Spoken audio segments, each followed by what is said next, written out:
Welcome to a special episode of Driving Growth. This episode, I was lucky enough to be a guest on Engaging Personalities with the host, Anders Boulanger. And it's rare where I find somebody that loves trade shows as much as I do. And so we geeked out on trade shows and how you can drive metrics and drive value and really make it a very, very efficient motion.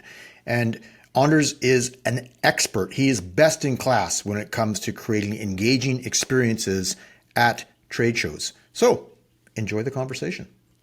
Our guest this episode is Steve Whittington, CEO, strategist, and host of Driving Growth, the Go-to-Market podcast. Steve helps B2B companies scale with confidence by building revenue factories, systems that bring sales, marketing, and customer experience into alignment.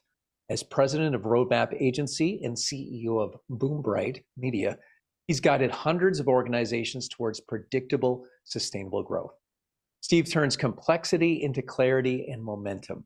Here to show how alignment, systems, and communication drive real growth, please welcome to the podcast, Steve Whittington. Steve, welcome. Oh, thanks for having me. This is going to be a ton of fun. Yeah, good. Well, and it's funny how, people who are into sales and marketing can like geek out about sales and marketing. Like you're in the right place if that's the case.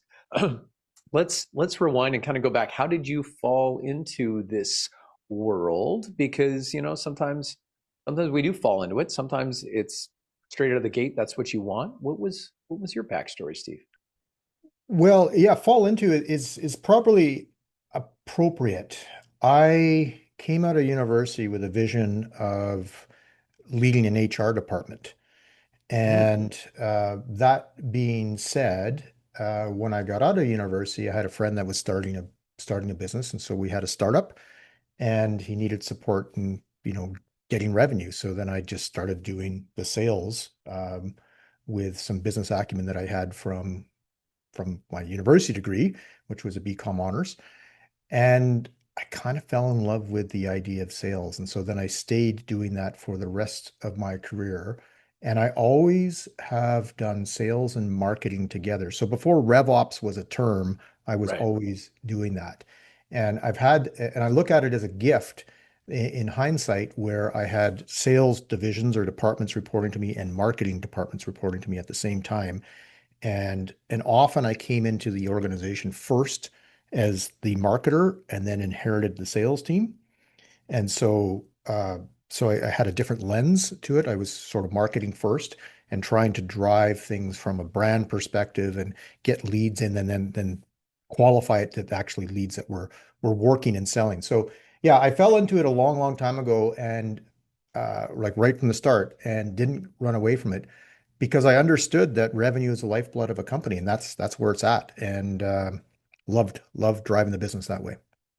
There's some stat, and you're going to probably pull it up right away, but it's something, or know it, is that most businesses fail within 7 years Yeah. due to a lack of sales, which is such a funny, yeah, I guess so, Mhm. right? That it is definitely the lifeblood, because you're not going to stick around very long without that. Now, when you talk about seeing it from a different lens, a different perspective, like smaller businesses kind of have that ability to have that as well. Like as far as my company too, sales and marketing is so tightly integrated, because Mhm. one begins the other very quickly, as opposed to, you know, uh, being siloed. And so, Right. what are some of the things that you do when you work with a company to, ramp up their revenue, to unsilo or to integrate those departments? Yeah, well, the first thing is I just rip the wall down, if I'm going to be blunt. And I am a bit of a blunt instrument when I come into working with organizations. I don't hold anything back. I've been hired by companies to say, here's our goal, and it's the start of the fiscal, and we want you to help coach us and come in and work with our teams and put stuff in place to help us hit that goal. And I can quickly say within like 3 to 6 weeks that if they're going to hit that goal. A lot of times, B2B companies have very long sales cycles. And if they don't have certain stuff in place for their pipeline, their fiscal is not going to happen. But so to back up, what's the first thing I do? I make sales and marketing have the same meeting. That's the first thing I do. Yeah. I bring them together. Marketing comes and sits in on the sales meetings, and then marketing reports to the sales team as to what they have going on. And then I align them on the exact same metrics.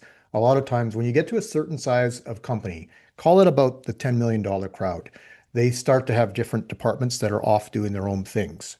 And so I just rip that wall down and I make them have the exact same meeting. They have a revenue meeting and they look at the same metrics. And then all of a sudden, marketing starts to figure out what is really going to drive revenue growth. What are the things that matter? And they start to get really, really critical and use their mathematical minds to help support sales on how they're both going to hit the goals. And so step Mhm. one, get them together, same numbers that they're looking at week over week. Yeah. And that the mindset about calling them the same thing, getting them on the same team, there Yeah. is a cultural piece to that as well. I think there's certainly an adjustment period. What is the typical response of teams that are kind of jammed in together like this and haven't associated like that before? So I have found for the most part that marketing is excited that they can actually have access to the information they need to do their job. And then um, let me like I rename it's no longer sales and marketing, it's a revenue team, right? So we're all responsible for revenue. But generally, yeah, very, very excited that they're understanding what truly makes sales cross the line. And so they love being part of it. And then sales is excited when they start to see things change to give them better supports to do their job. So generally, really quickly, there's a level of excitement that they're working together towards the same goal. That's what I see. I haven't seen a ton of resistance, to be honest. It's like almost it's like a sigh of relief. Finally, for whatever reason, we had this wall and now it's no longer there. That's great because that type of that type of major change could put up a lot of resistance, and it could be hard to create change that point of view. Now, when you talk about revenue factory, like in the introduction, I mentioned that. Mhm. What is that idea of everyone manufacturing the sale, or do you want to speak to that? And like, what is your concept Yeah. of revenue factory for people? Because I think that's different. I like that. Yeah. So, I mean, sales and marketing, as far as I'm concerned, are a science. I know that there's creativity to design and stuff like that that you do on the marketing function. And there's an art to how you approach and build relationships and pitch and stuff like that with customers on the sales side, for sure. But all of this can be systemized and engineered. So the first thing that I work with sales and marketing teams, let's stop saying that, revenue teams. First thing I do when I work with revenue teams is I eliminate I eliminate the hope cast. So they will have, hey, we're going to hit Yeah. this goal, and they hope they're going to hit it, and they don't know the unit economics they need to get there. So what we do is we break things down. Now, most B2B companies that are traditional, so I'm not talking about software as a service type folks, they they haven't totally grasped the fact that they have accounts that are can be easily split when they look in their P&L. Okay, we've got strategic accounts, we've got growth accounts, and we've got transactional accounts. Those are the three types of accounts, tier one, tier two, tier three. And those accounts are providing them with reoccurring revenue. Sometimes it's every 2 years, but most times it's every year they got reoccurring revenue. Not recurring monthly like Right. a utility, but reoccurring. So they need to plan that out and they need to understand what that block of business is. And so let's just use a simple example. We hope to get to 50 million bucks. Our accounts are 10 million bucks. We got a $5 million gap. So we got to figure out the unit economics of how to actually solve for that $5 million gap. Now that can be adding in a certain amount of accounts. That can be expanding your current book of business. There's several ways you need to do it, but you break it down with the unit economics that give you targets that then get backed up to activity metrics. Okay. So when you're building a revenue factory, it gets very, very scientific as what are all the different things that we have to do every week to end up building out to our goals. Okay. And then everything can be broken down by your sales process, and you can analyze that. You can analyze the volumetrics of your sales process, the conversion rates of your sales process, and back it up into the awareness funnel, with your marketing functions. So that's really top level of what it is that we do. But we build a system that becomes engineered specifically for each customer and the nuances of what their business and their market is, right? And yeah, it really, so that factory, they are manufacturing these little bits, to build to a greater whole in terms of Yep. whatever types of sales, whether you're expanding, whether you're producing new Yeah, like a business, what have you. Yeah. yeah, a lot of agencies we brought in for a tactic, right? Like, they need to do demand generation. And so they can build a bunch of leads that don't actually go through the rest of the process. So you really have to look at it as an entire system, right? And then get all your folks. The three legs of the stool are your marketing, your sales, and your customer service, and that creates the revenue team, which then has all the metrics that build your revenue factory.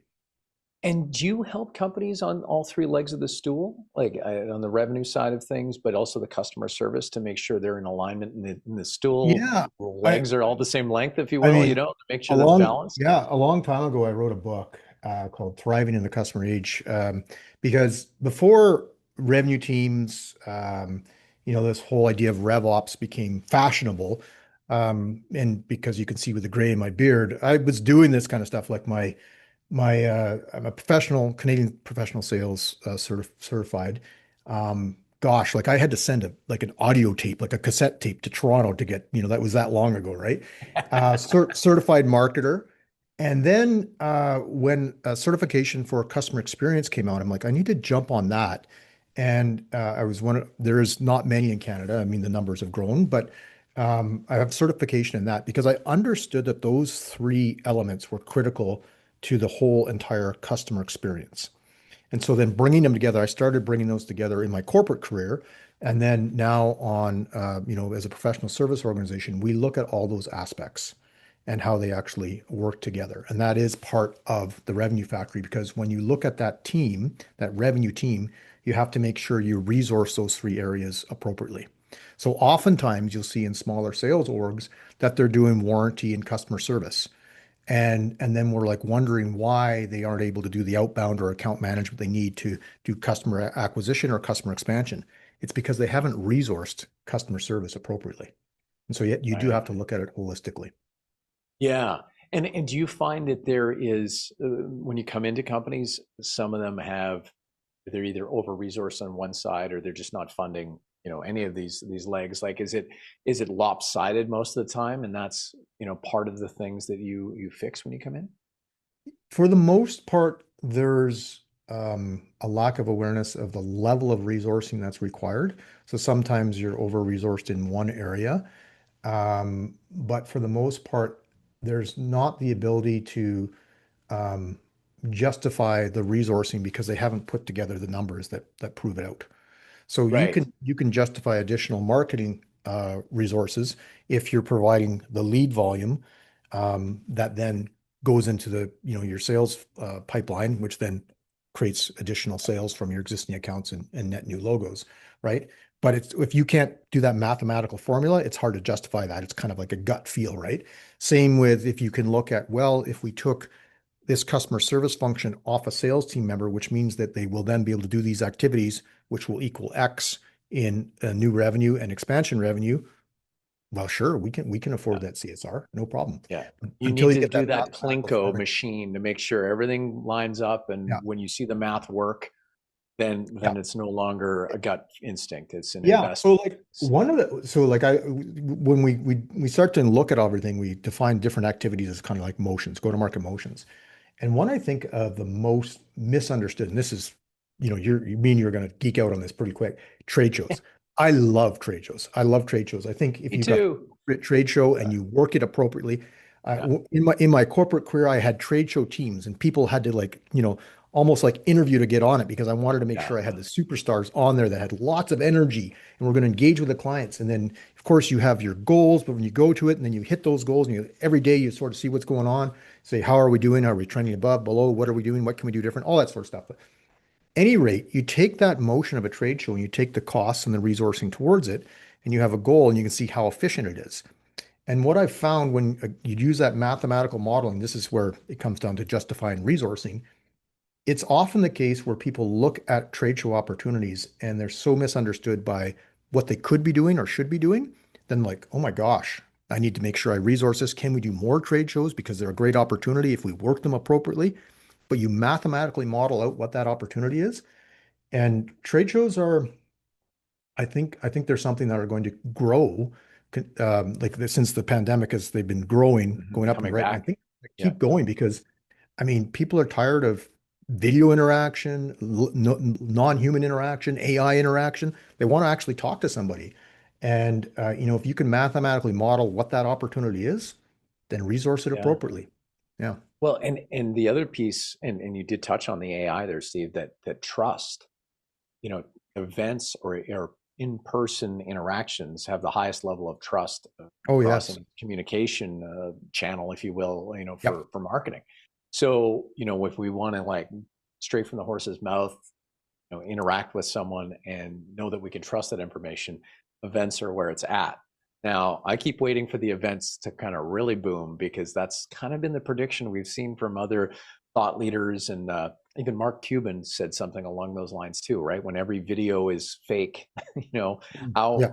what are we going to put our trust in? It's what's in front of our eyes in person, right? And so, how where are you on AI as far as, I mean, obviously, there's some great productivity gains. It's changing the world, uh, but there's also, kind of a downside to it. Companies who shifted hard AI are hiring back some people. What have you seen out there, Steve? What's your experience been and your take? Well, I mean, I am on boards and I'm across several organizations advising lots of folks in what I find is most companies are still just, I would say, playing with it and getting some minor productivity gains. They haven't actually systemized it. Roadmap, we've systemized it. It's in our SOPs. We've been able to articulate, you know, earned value as a result of it, which has increased our profitability as a result of leveraging AI.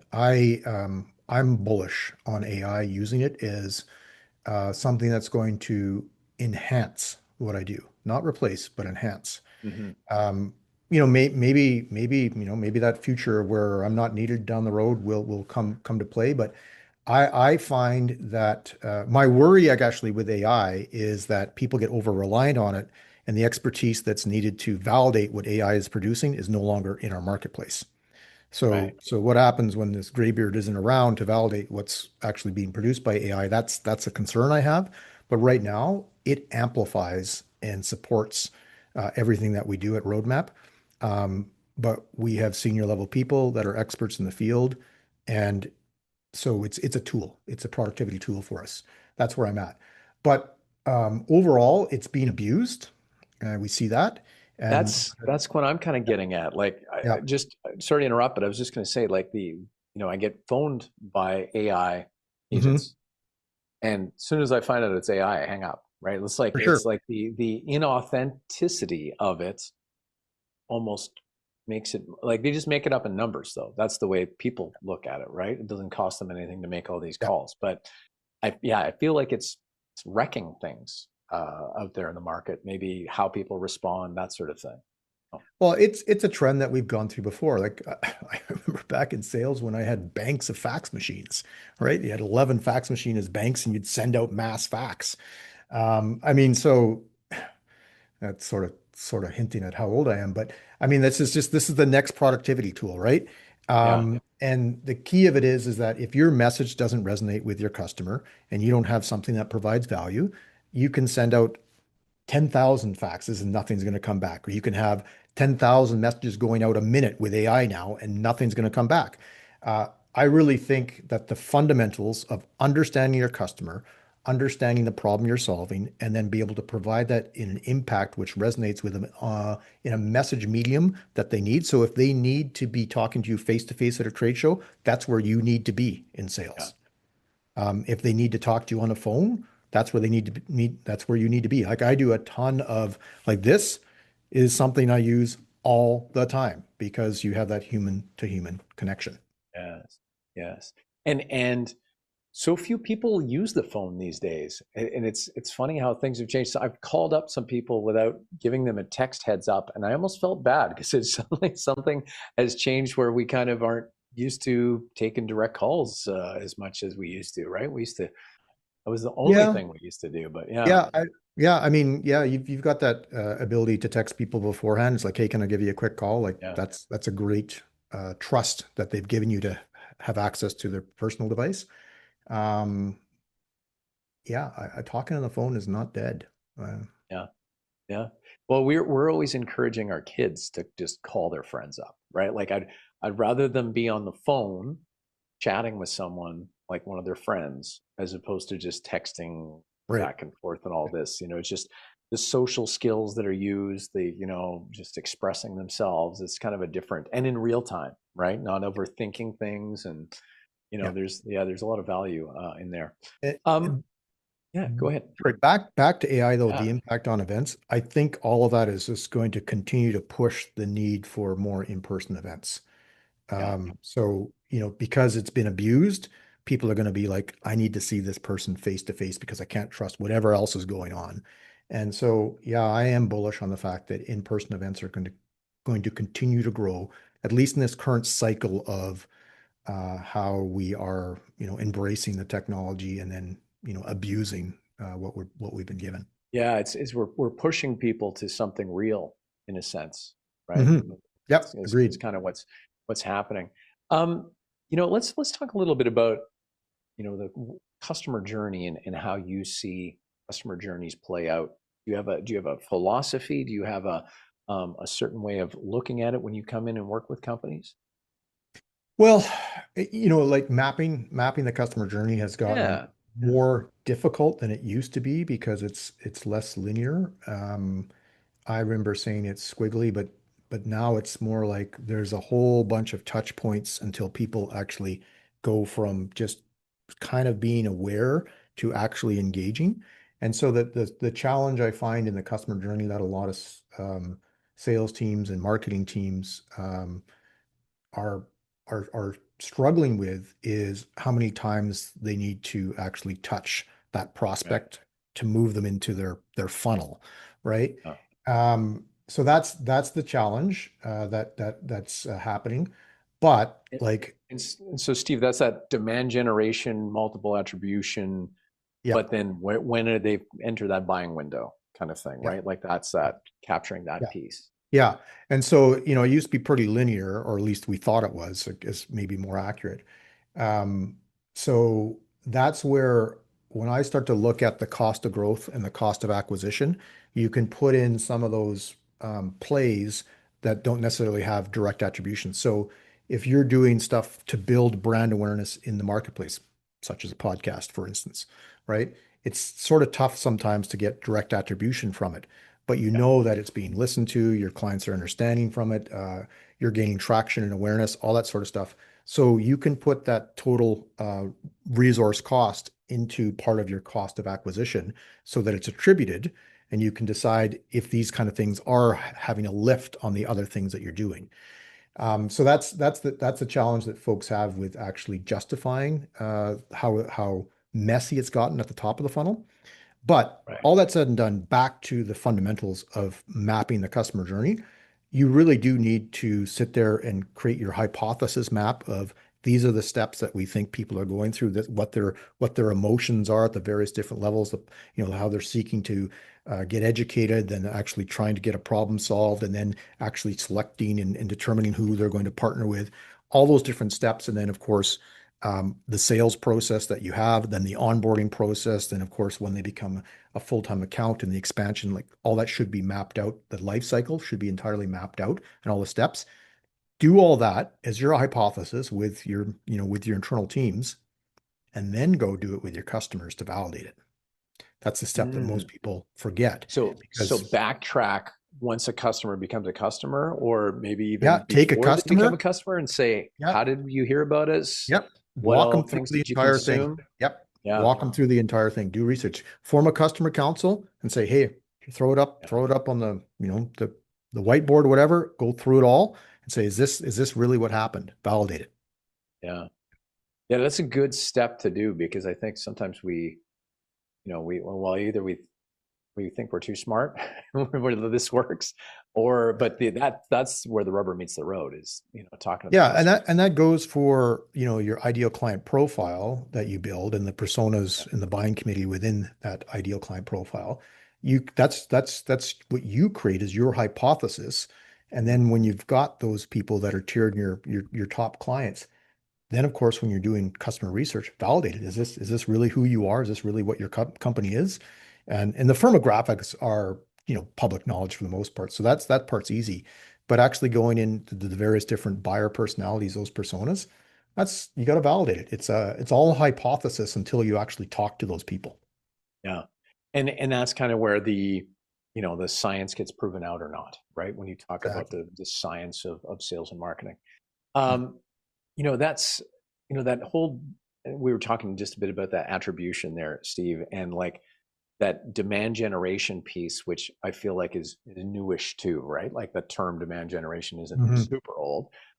You got the old school, sales people just like leads. It's all about leads, right? And Yeah. it's just we're in a new time where there is this both can exist at the same time and one begets the other and that sort of thing. So, was that something that you initially grasped right away, or did you have to kind of reconcile that for yourself? So, I come from an industry like, traditional industries, manufacturing, short line ag dealerships, industrial dealerships, that sort of stuff. And, when you're in boom times, like, so if you rewind the clock to say, you know, 2013 or, 2005, that sort of stuff, like basically yell and sell worked, right? We have it in stock. You better come get it before it's gone. Otherwise, it's your fault. And you're going to pay what we've listed the price on because there's a scarcity in the marketplace. Right. Yeah. Um, and then of course, times change and it's like, oh, what do we do? So you better have been building your brand and your customer experience so that people remember that you've taken care of them so they come back to you when it's, the scarcity isn't there. Um, so I first got onto this when I realized that, or I felt that the customer experience at an organization in which I was part of the leadership wasn't fulfilling the promise of what the marketplace needed. And so I started to look at the demand that we were creating and then the lead capture that we were getting and the customer experience that we were providing, and it was incongruent. And and I really I thought about it a long time, and I'm like, okay, so that's where I like, the revenue team, where you really have to push all this through everything to make sure that everything's congruent. So if you are actually pushing a brand promise into the marketplace, you have to make sure everybody is educated on it all across the entire organization so that brand promise lives up to be true. And so why is that brand promise, say, important when you're marketing, say, on volume and price? Like that's your competitive advantage is price. Well, the brand promise dictates the experience you're going to give. That is like literally, your branded experience is what the customer walks away with, how they felt. And so then your marketing or your message or your branding has to actually take that branded experience and then articulate it in such that it's going to build awareness that people want to be treated that way. And that's really when I started to understand this, I'm like, well, how do we attract more customers? We we need to attract them with understanding how we're going to make them feel, how we're going to treat them, Yeah. and get that into the marketplace first, and all the other stuff will happen. So you've got your various different forms of advertising, then you have your marketing overarching with the brand promise that you're bringing, the strategic narrative that you're bringing to the marketplace. So when you're creating a go-to-market system, you do have to be aware of that dome that goes over everything, this, the strategic narrative, which has your brand promise, and then the various different motions within it, which are going to drive leads and meet those obligations. But they all have to be in place. And more so now today than ever before, because people would say, see a price on something or see something and they just, decide that they're going to engage with the selling process. But now there's so much research that occurs by a buyer, and they can find that everywhere. So you have to make sure everything is nice and tight under that dome, so to speak, so that you have a strategic narrative that literally filters through every part of your go-to-market system. And that's what tends to be missed now is Yeah. that people haven't sort of they've gotten too far on the hey, we just need leads, and they don't realize that they have to make sure that they have the entire thing tight, the entire experience that they're providing to their customers, which can be if you're a manufacturer and customers, and then of course your channel partners. For the people just listening, like Steve, I can see that you visualize this very clearly in the way that you're the dome in your hands and like the structure is this is so clear to you. And you mentioned you wrote a book before. Do you have more than one book, or is it what was the? Can you say the Just the book one again? I am going to Okay. come. It was 2017, Yes. so, before the Okay. pandemic, and it's called Thriving in the Okay. Customer Age. Yeah. I'm a big believer, like, just do something right, and so you get it out there, and it's a book of its time, and so there's kind of like I would say it's almost like the evolution of my thoughts today. I'm going to say that was I don't know, grade six, and now I'm at grade 12, so to speak. I've still got lots to go. I have to go. I have to keep learning. You're always learning, always getting better, mountain with no top. So yeah, a lot of the stuff I talk about, you can see different types of metrics in there. Um, but that was years ago, so it's kind of like Yeah. a memory lane, and it's a book for its time. Yeah. Excellent. Well, and like I said, I think you have such a grasp on this stuff that I hope there's a part two of that book or a new book coming out because people can really dig into that. And speaking of digging into that, how can people reach out to you? I know you've got Roadmap and Boom Bright Media. Can you Yeah, kind of maybe talk a little bit about the fit for who's right for what and how can for people can sure. reach out? Yeah, so Roadmap, we are architects of go-to-market systems. Boom Bright Media, we provide digital solutions to amplify your brand message. So they're two separate, distinct companies that I'm involved with both and having a ton of fun with both. What we've talked about today was Roadmap, and really, I think which could be a lot of fun for folks is we are doing ongoing research to determine your go-to-market readiness. And so if you go to weareroadmap.com, you'll be able to see that you can apply to be part of our go-to-market acceleration fund and be part of the research. And we're specifically researching B2B companies and building an index out that sort of says, this is what we see in the marketplace. This is how you stack up. Here's some quick wins to help you, 2x your revenue. So Very cool. Awesome. And people can reach out to you at either of those yeah, websites, I guess. And absolutely. And LinkedIn. in LinkedIn. Okay. And Steve Whittington. Okay, good. Excellent. Well, Steve, thank you so much for being here. I appreciate your time and sharing your expertise with us. It was a ton of fun. Awesome. And to all of our listeners, thank you for tuning in once again. And until next time, you know what to do. Stay engaged.